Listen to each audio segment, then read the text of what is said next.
Еден од најпознатите македонски актери, Ѓорги Колозов, бил исто така дел од илјадниците македонски граѓани кои биле мета на поранешната тајна служба. Документите од досијата на УДБА што неодамна ги објави Државниот архив откриваат дека голем број уметници и актери биле следени и обработувани од полициските служби само поради нивните јавно искажени ставови. Од објавените документи во досието на Колозов јасно се гледа дека тој бил следен уште од времето на неговото студирање. Во прилог на документацијата се и белешките што својарачно ги потпишувале лица задолжени за негово кодношење. Според овие записи, Колозов бил обвинуван за наводно бугарофилство. Во текстот се посочува дека тој честопати патувал во Софија, а на Факултетот за драмски уметности зборувал бугарски со свој колега.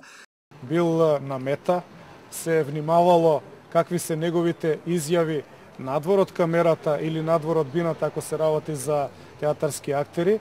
И мощно е контроверзно е што во неговото досие се појавува изјава на денешен уметник со име и презиме.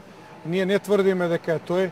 До денеска нема ограда од тој што ги давал изјавите во полиција, но името е мощно познато и мислам дека македонската јавност ќе биде зачудена од овој случај. Во една од полициските белешки на изворот во тоа време исто така студент е опишана една случка од 1976 година во бифето на Народниот театар во Куманово.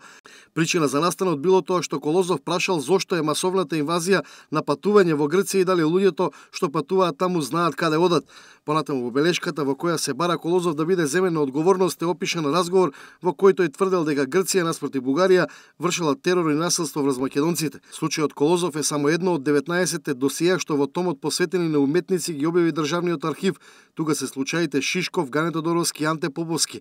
Од архивските документи се чита дека за нивно следење биле ангажирани голем број лица, како нивни секретарки па се до роднини и соседи кои постојано давале информации на УДБА за секој нивен збор или движење. Уметниците биле следени преку добро организирани мрежи, а како форма на притисок постојано бил користен методот на цензура на нивната мисла.